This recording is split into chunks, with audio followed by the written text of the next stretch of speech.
Welcome to Teachers Talking Teaching, where we celebrate and elevate the art of teaching. Thank you for joining us today. We're back with social sciences teacher Lisa Plank, and we really enjoyed learning from you and learning from your origin story and a lot of the experiences that you've had that led you to want to be a social sciences teacher. And so in thinking about what you're trying to grapple with in teaching some controversial issues, both in government as well as in history, tell us about what kind of moves that you think about when it comes to teaching controversial topics. Yeah, it's a really great question that I appreciate you asking. Within social studies, regardless of what, content area you're in, within the greater content area, there's always going to be that challenge. And then, some classes present that more upfront than others.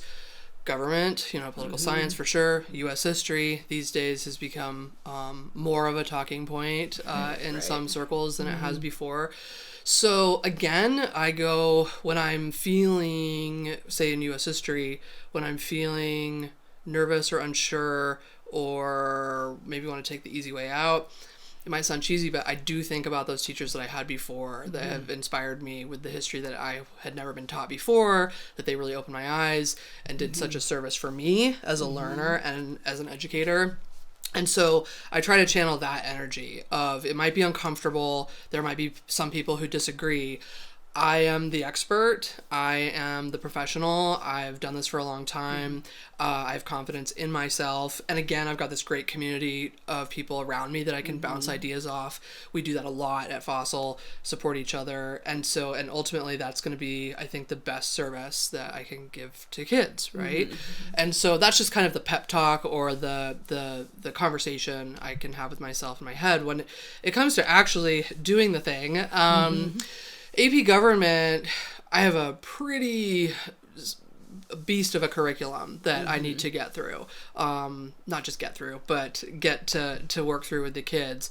And so that, kind of solves a lot of problems, and that there is this very clear path where I don't get a lot of choice. In U.S. history, there's a lot more choice to take different directions. So there is safety in the AP Government curriculum that's, written by the College Board, that I'm not necessarily making all of those choices. So if it came up in a conversation, I've got a lot of backup there as far as the choices that I'm making. But within, the learning targets, there are, content choices that I can make. So that being said, I don't have the luxury really of, say, starting every class period with like a current event, right? And so, which is frustrating on a lot of days, but can also be nice in other days of I don't have the responsibility to bring the news into my classroom every day. And I can also use it to my benefit, whatever fits with whatever the learning target is, or the skills target for that day. And so within that, I'm so lucky at Fossil with my AP students that they come with the questions. They come with the curiosities. And there's a lot of times that it's, well, why don't you look that up real quick and we'll come back to that. Or I'll write down something, okay, try to work this into tomorrow's lesson. So within the moment, they're giving me a lot of ideas and a lot of fuel. And within those moments when there's tough conversations, I work really hard with my questioning strategies, my thinking strategies to put it back on the students. The kind of mantra that I have is I want to teach students how to think and not what to think. And that is easier said than done. But again, if I'm putting it back on them, I don't, they often ask me, Ms. Plank, what's your opinion on this? They don't straight out ask like, who did you vote for? But well, what do you think? What's the answer? And I don't have that for them. That's just not an answer I'm going to give them. I don't think it exists within government anyway, because we can't agree. No, and it doesn't matter. Like my take on things doesn't matter. And I do tell them, if you really want to know, find me on graduation day and you can ask me anything you want, right? And usually I'm not the first thought on their mind on graduation day. So But absolutely, once you're a member of the community and, you're not in my classroom, not even in school, it's like, if I had you first semester, I'm still not going to talk about that stuff with you second semester. But once you're out of this education environment, I'm like, let's meet for coffee. I'd love to chat, and no one's really taken me up on that yet. So, but again, my opinion on things just doesn't matter. So I try really hard, with taking the attention off myself, because again, they're the ones that should be doing the thinking and grappling. So it's hard to put into words, but it's just I don't know, it's that kind of magic of your craft that you just do in the moment. And I think sometimes people don't necessarily understand that they think, there's this perception that teachers are teaching their particular ideology and that's how it comes through in the curriculum. But like you said, there is a craft and an art to cultivating the curiosity in kids and conversation in kids about difficult subjects, but they are doing the heavy lifting of it. And then with a couple, kind of guardrails, things like, well, what's your source? Yeah. Oh, well, okay, well, that's the first answer. That's the first question we need to be able to answer if we're really going to have this conversation. So things like, they can expect kinds of things like that from me. But again, what do you think? Or there's 30 other people in this room. I don't have to be the sage on the stage. It's like, it doesn't have to come from me. So, and again, as teachers, we do have inherent bias with the particular news article that I did choose, the particular source that I did choose, or 3 sources that I chose. So, and I'm human, right? I can't be perfect at that all the time. So no, it's not that I have this agenda that I'm like, oh, sweet, AP Gov is the place that I can, bestow. Actually, I had a substitute teacher back in the fall who... And I trust my students, and in this particular scenario, I did trust them, that when I came back, it was told to me that the particular lesson that I had was an opportunity for her to express her political feelings, ideas about current issues, and political ideology, and I was pretty frustrated with that. And so I work so hard to create a culture in my classroom, and so that can be easily derailed, and so that was, it was fine overall, but that's an example of what I definitely don't do or want to do. My guess is you spend a lot of your days being a debate moderator. Yes, really. Again, it's you not want all the coming from me. conversation. Yes, and you want it to be a ping pong room where they're sharing different exactly, ideas. and modeling, again, modeling those conversations as much as I can, and there's been challenging moments, and for students last 2 years, last 5 years, and really challenging one-on-ones in the room, and students are looking to me. They are watching me for everything from body language to tone to word choice, and I know that they're watching, and again, for me to still maintain that safe space, and that's safe, but it's okay to be uncomfortable within that safe space. And so to try to keep teach that. them how to have conversations with those people that make them uncomfortable, or bring up the other side that they hadn't thought about yet.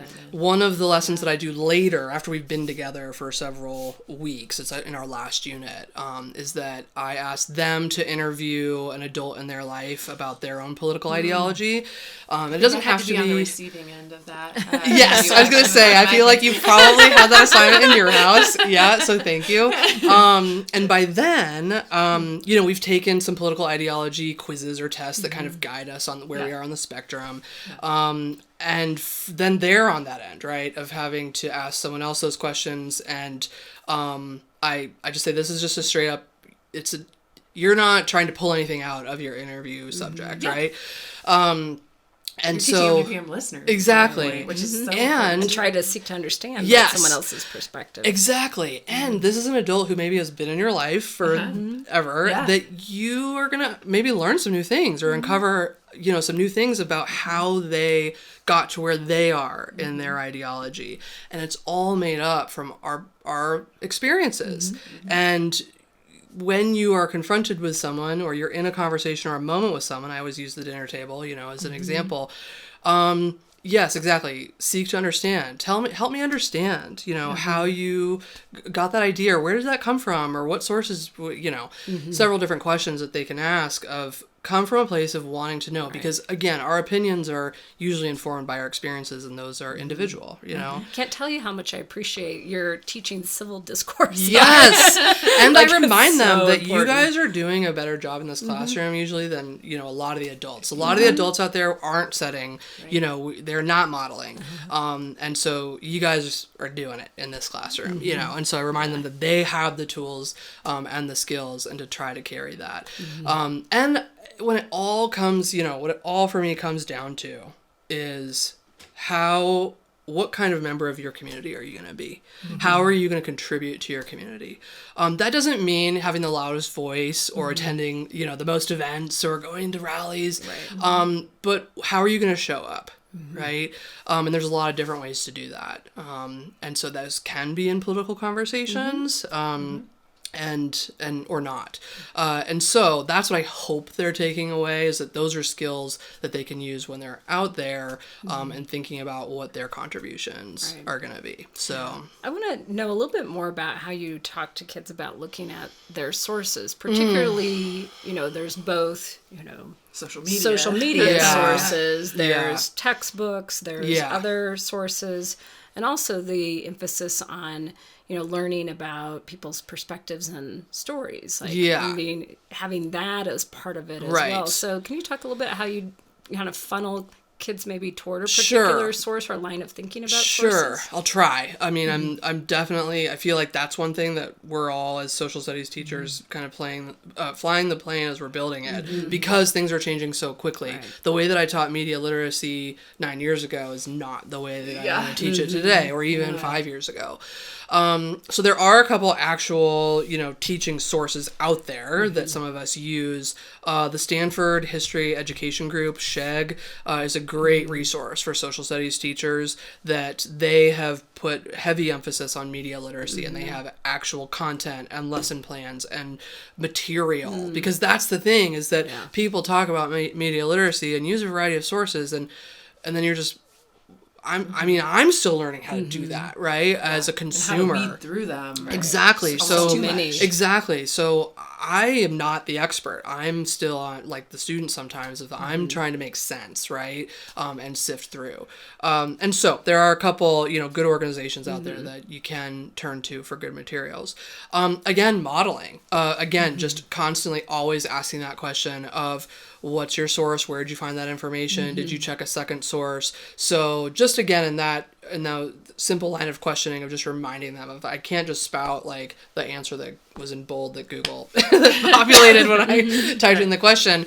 And then I'll always point out, I chose this source today because, or I've chosen, this is a reliable source that I'll sometimes look at when I'm looking for this kind of content or material.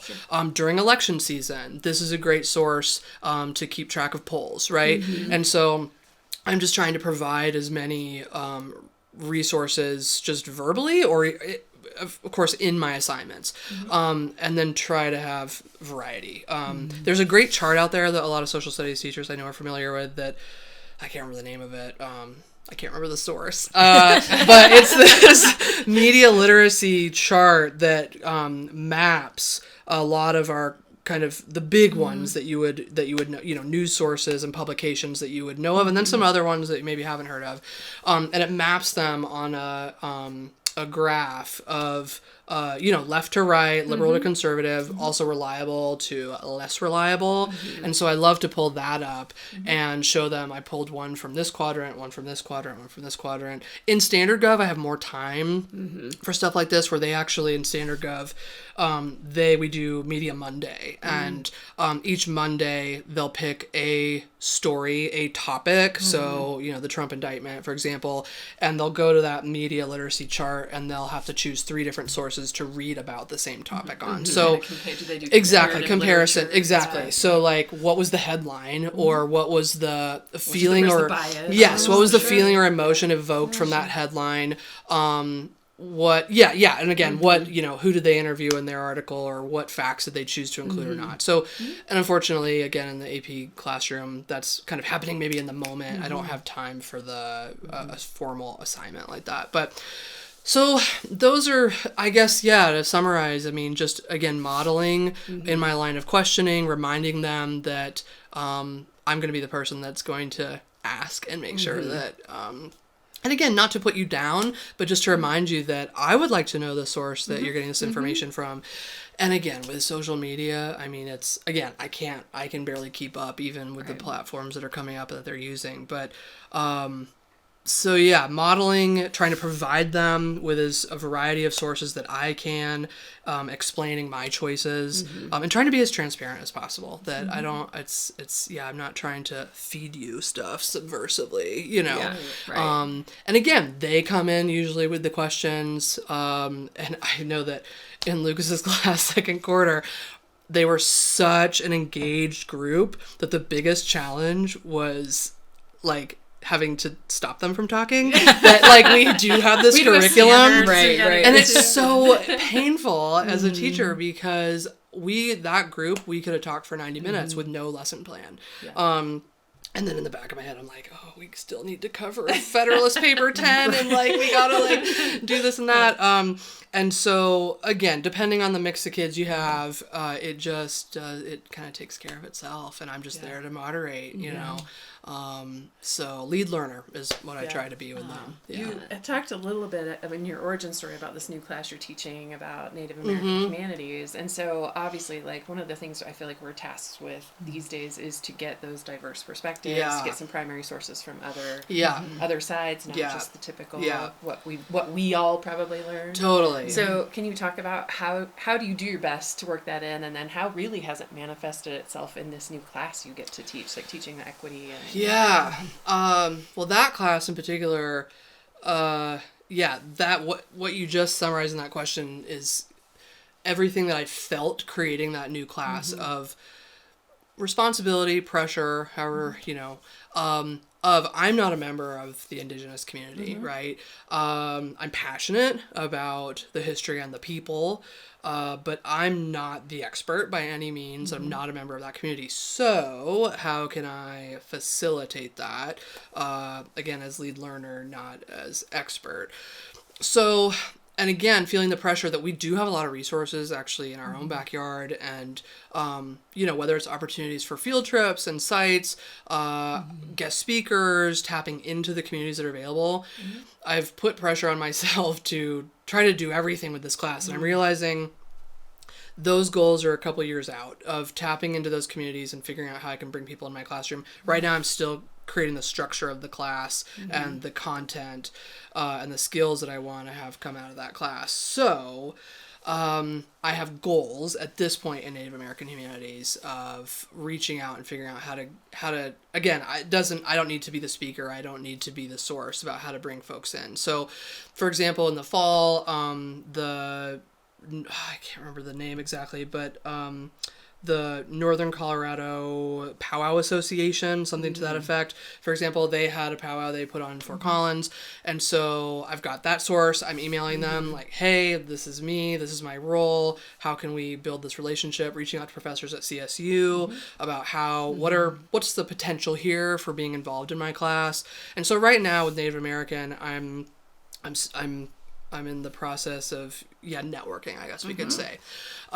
So though, in addition to that, doing I have to do my own learning and my own research. Sure. And so summers, and I don't look at it as like I'm working, but it's a subject area that I love and I've been passionate about, and I would be reading about anyways if I wasn't teaching a class on it. So I do feel like part of my role is to continue to be educated in the field. So whether or not it's reading up on new history that I haven't read, collecting new authors, poets, who can I incorporate into my classroom? So at this point, I'm still in the research and design stage of that class and figuring out, how can I bring in as much? And I ask them too, if you guys hear of things, read things, and kids are always coming to me, I was in Denver and I went to this museum, and so kind of crowdsourcing also, you know, and on my social media feed on Instagram, I've followed several different representatives from the indigenous community, and I just created a lesson as part of like our culture unit on indigenous dance, and I was inspired by someone that I follow on my Instagram who's like a professional competitive dancer that he goes around to different powwows around the country and different speaking engagements and things like that. So, just like in the moment when I see something, like how can I use this in class? So I do try to remember that, I am not the expert. I'm not a member of that community, but I want to be the messenger essentially. So I don't know if that quite answered your question. But for Native American, I'm definitely still in that building phase. It's overwhelming, but it's also exciting. And I got to remember the opportunity that I have, and I don't have to take on the weight of the world. Well, it's you, with I think, that. also being brave in the teaching world, because so many times we want to teach what we're comfortable with and stay in our lane. And it's you stepping out of that to say, this is a passion area of mine, and I believe strongly that students should learn this too. So. Yes, and they're so excited in that class. It's been really cool.